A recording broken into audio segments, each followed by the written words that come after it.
Assalamualaikum warahmatullahi wabarakatuh. Selamat datang kembali di channel Pen Invasion, channel yang menyuguhkan video cerita bergambar seputar misteri. Simak terus video dari kami.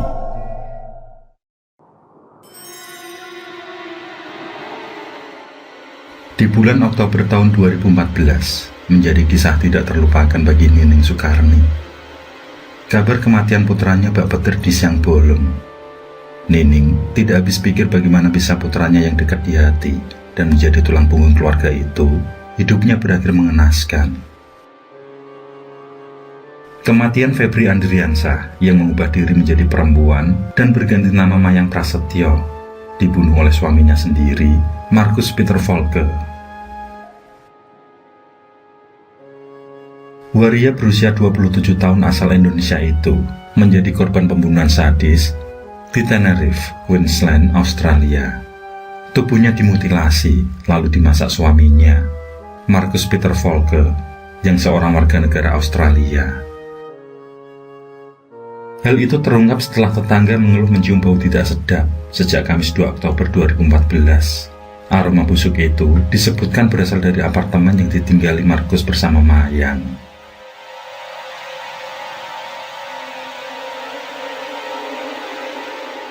Pada hari Sabtu 4 Oktober, polisi yang mendapat laporan akhirnya mendatangi apartemen Markus yang terletak di Brisbane, Australia.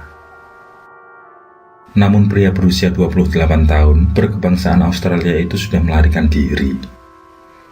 Di dalam apartemen tersebut, polisi mendapati pemandangan yang sangat mengerikan. Banyak potongan tubuh dan bercak darah. Beberapa potongan tubuh Mayang bahkan dimasak di atas kompor.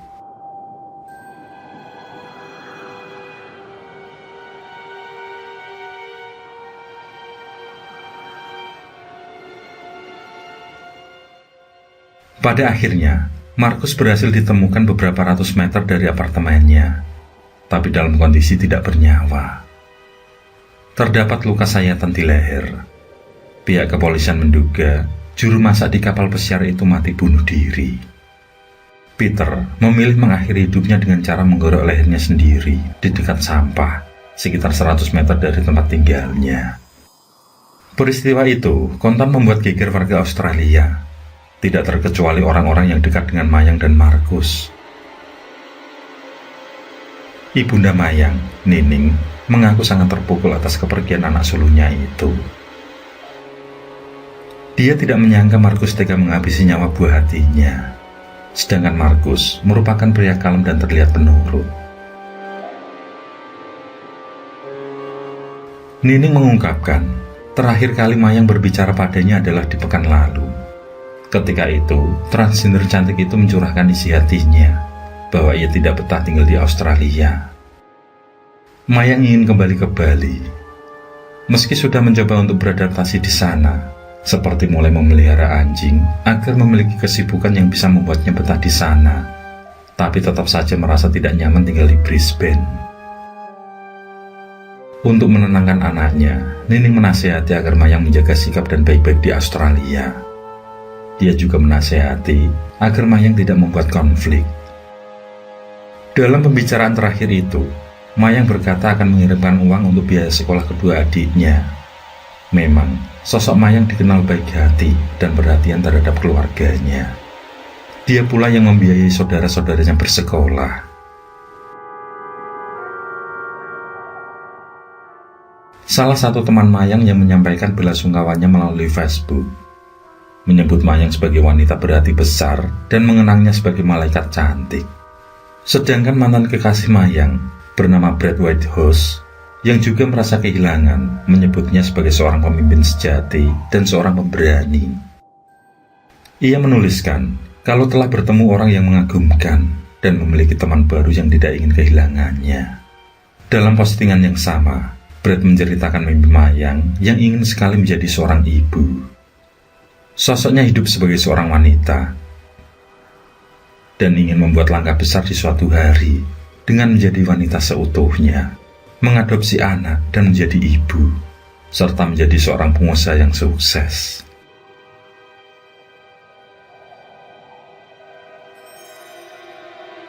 Sifat Mayang yang setia kawan membuat teman-teman dan keluarganya berduka. Mereka merasa sangat kehilangan. Rasa kehilangan juga dialami teman-teman Markus. Mereka tidak menduga hidup Mayang berakhir di tangan Markus. Padahal keduanya terlihat sebagai pasangan menikah yang amat bahagia. Tidak ada tanda jika mereka bermasalah dalam berhubungan di beberapa minggu terakhir. Menurut polisi, Markus juga tidak memiliki riwayat kriminal atau narkoba.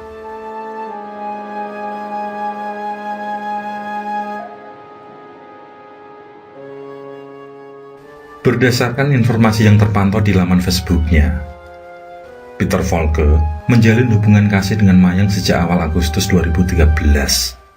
Keduanya berkenalan saat sama-sama belajar bahasa Jerman di Goethe Institut, Surabaya. Kala itu, Mayang dikenal sebagai wanita pekerja seks komersial yang berpenghasilan tinggi. Ia bahkan tidak ragu mematok harga 200-500 US dollar atau 2,4 juta sampai 6 juta untuk 1 jam layanan.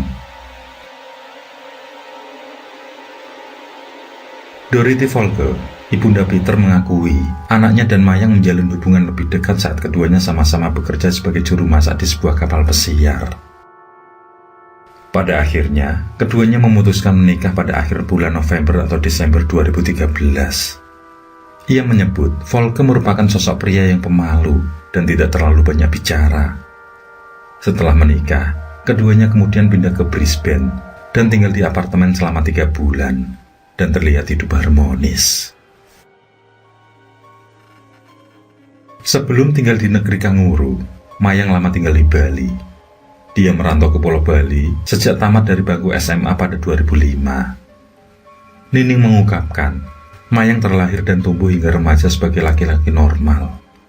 Namun di mata adik-adiknya, anak sulung dari 3 bersaudara itu sudah memiliki sifat seperti wanita sejak kecil. Selain gemar memasak dan mengurusi rumah, sehari-hari justru kerap terlihat bermain dengan teman-teman wanita, bukan teman laki-laki seusianya. Sejak di Bali, Mayang kerap keluar negeri dan mengirim uang. Dari paspor yang dikeluarkan kantor imigrasi dan pasar Bali pada Januari 2011, sebelum berangkat ke Australia, namanya masih tertulis Febri Andriansa. Mayang dikabarkan bekerja sebagai penghibur high class berpenghasilan sampai 500 dolar Australia atau sekitar 5,3 juta per jam. Ia mendapatkan bayaran tinggi usai melayani para tamu.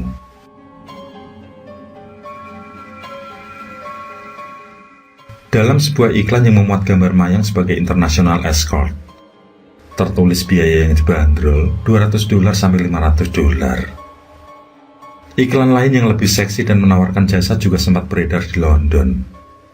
Di akun Facebooknya, Mayang Prasetyo, ia menulis lulusan RMIT, Melbourne, dan bekerja di Leve Megarkon, perusahaan yang menampilkan panggung kabaret dan penari erotis.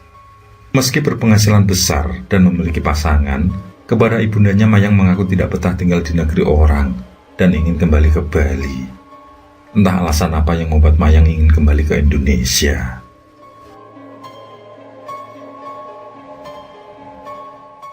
Sementara Markus dikenal sebagai pegiat anti kekerasan terhadap perempuan dan anti kekejaman hewan. Kurang dari sebulan sebelum pembunuhan sadis itu, Markus sempat memasang link ke akun Facebook miliknya. Link itu berisi seorang pria dipukuli sekelompok geng karena menolong sekelompok wanita.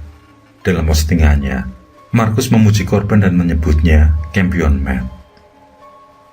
Markus yang menuliskan tempat tinggalnya di Wina, Austria, secara teratur juga memposting petisi berisi himbauan untuk mengakhiri pendudukan Israel di Palestina dan kekerasan di Gaza.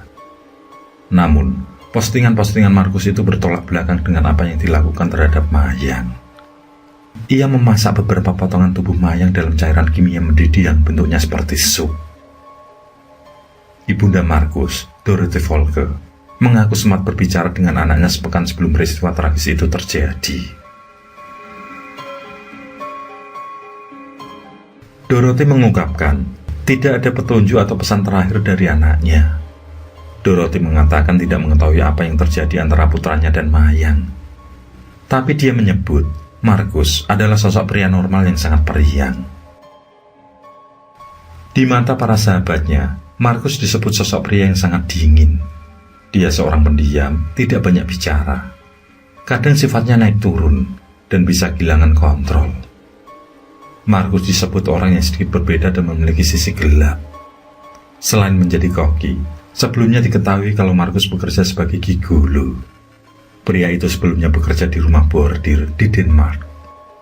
Sewaktu di Denmark, Markus kerap mengiklankan dirinya sebagai pria panggilan. Dia mengatakan siap melayani siapapun yang membutuhkannya.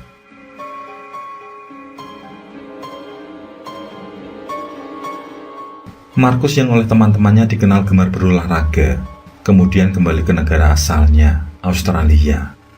Ia dikabarkan kembali melanjutkan pekerjaannya di bidang prostitusi dengan nama samaran Health XL. Tapi belakangan dikabarkan bekerja sebagai koki. Meskipun pelaku juga telah tewas bersama Mayang Prasetyo, namun pengadilan tetap menyelidiki kasus itu. Investigasi terkait kematian Volker mengungkapkan bahwa dia memiliki riwayat kecemasan, depresi, dan gangguan tidur.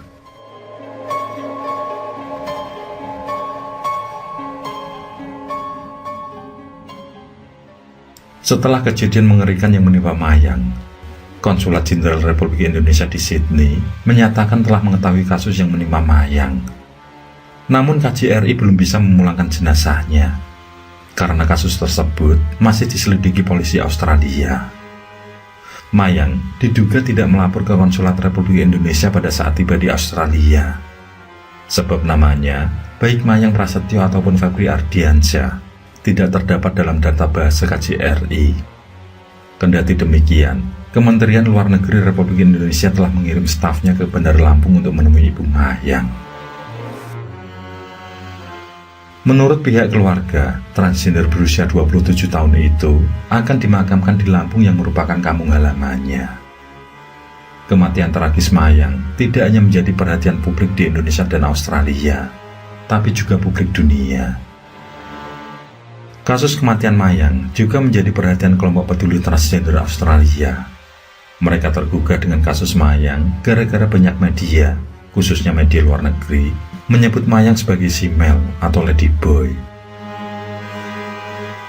Trans Health Australia mengecam sebutan itu karena dinilai merendahkan martabat dan kelompoknya.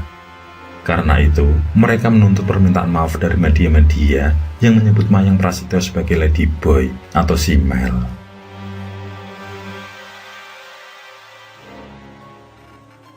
2 tahun berselang, penyelidikan kasus ini akhirnya kembali digelar. Ada sejumlah fakta baru yang dirilis kepolisian Australia. Di antaranya motif Markus membunuh Mayang. Menurut kepolisian Brisbane, Markus merasa khawatir Mayang akan membocorkan rahasia mengenai dirinya. Markus sejatinya bekerja di kapal pesiar, tapi terungkap memiliki pekerjaan lain, yakni sebagai gigolo. Ahli forensik mengatakan Mayang dan Markus bertengkar hebat sejak 2 Oktober 2014, atau 2 hari sebelum polisi menemukan potongan tubuh Mayang. Pada perkelahian itu, Mayang mengancam membocorkan sisi lain Markus sebagai gigolo bila Markus memutuskannya.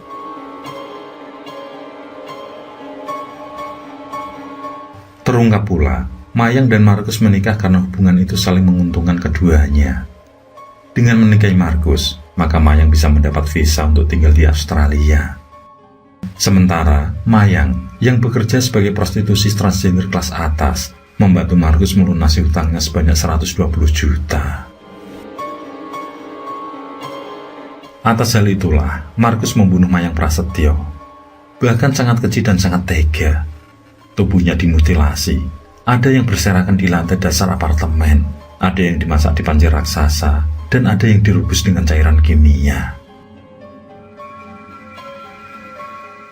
Sebenarnya, setelah membunuh dan memutilasi Mayang, Volker sempat kebingungan. Apakah dia bakal merebus atau memanggang istrinya itu? Saat sempat terpikir untuk memanggang dan menyalakan oven, namun masalah listrik terjadi. Akhirnya Volker memutuskan merebus Mayang.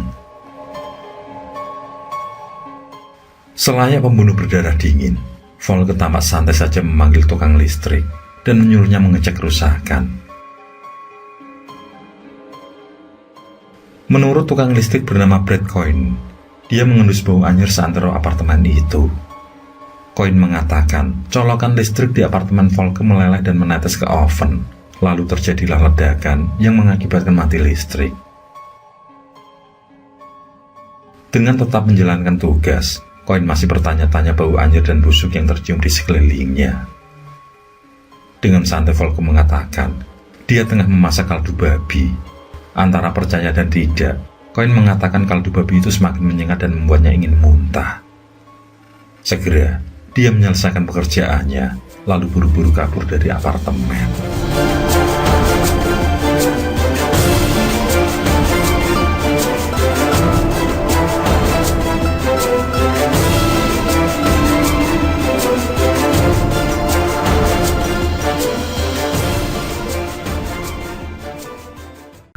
Oke, terima kasih.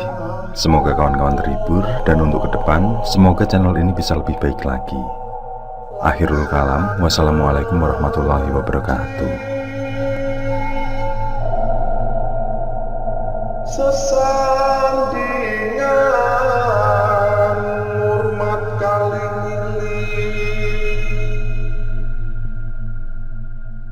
lakukan di kasane